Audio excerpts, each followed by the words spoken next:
अर्जुन, मनुष्य को मैं के घमंड की मदिरा पिलाकर मदहोश करने वाला पाखंडी केवल मन है। उसके हाथों में मोह माया का जाल है, जिसे वो मनुष्य की कामनाओं पर डालता रहता है और उसे अपने वश में करता रहता है। यह मन शरीर से भी मोह करता है, अपनी खुशियों से भी मोह करता है और अपने दुखों से भी। खुशियों में खुशियों से भरे गीत गाता है, तो दुख में दुख भरे गीत गुनगुनाता है। अपने दुख में दूसरों को शामिल करके उसे खुशी होती है। किसी भी प्राणी को उसका मन जीवन के अंत तक अपने जाल से निकलने नहीं देता। रस्सी में बांधकर उसे तरह तरह के नाच नचवाता रहता है। वो जीव को इतनी फुर्सत भी नहीं देता कि वो अपने अंतर में झांक कर अपनी आत्मा को पहचाने और आत्मा के अंदर जिस परमात्मा का प्रकाश है, उस परमात्मा का साक्षात्कार करे।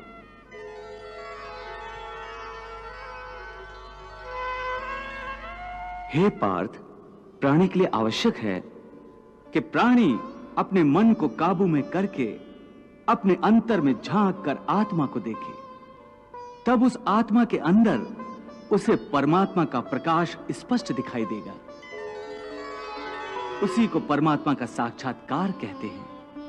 तुम तो कहते हो कि अपने अंतर में झांक कर आत्मा को और उस आत्मा में प्रकाशित परमात्मा को पहचानो, अर्थात आत्मा से अलग कोई और है जो आत्मा को पहचानेगा। ये किसको कह रहे हो कि आत्मा को पहचानो? कौन पहचानेगा अंतर की आत्मा को? तुम्हारा मन। मन?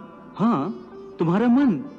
परंतु तुम तो कहते हो कि मन माया के भ्रमजाल में फंसाकर प्राणी को बहुत नाच नचाता है, फिर वह आत्मा और परमात्मा की ओर क्यों ले जाएगा? तुमने ठीक प्रश्न किया अर्जुन।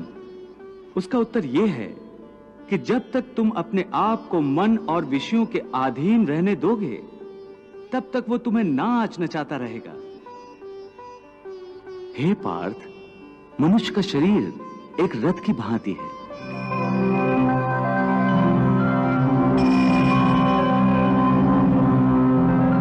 उस रथ के जो घोड़े हैं, उन्हें मनुष्य की इंद्रियां समझो, जैसे आंख,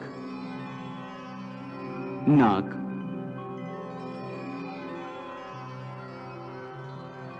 कान, मुख, जीवा आदि।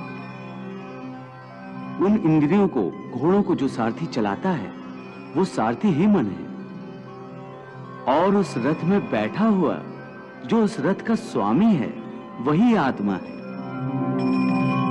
मनुष्य की इंद्रियां अपने विषयों की ओर आकर्षित होती रहती हैं।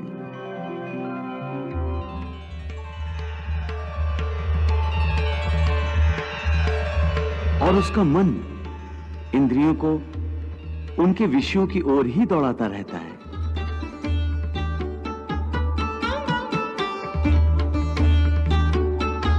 यह तभी तक हो सकता है जब तक जीवात्मा अपने मन को अपने काबू में ना लाए। जब तक मन काबू में नहीं आएगा, वो इंद्रियों को उनके विषयों की ओर ही दौड़ाता रहेगा। विषय उनको बुलाते हैं, इंद्रियां उनकी तरफ भागती हैं और मन जीवात्मा की परवाह किए बगैर रथ को उस ओर लिए जाता है।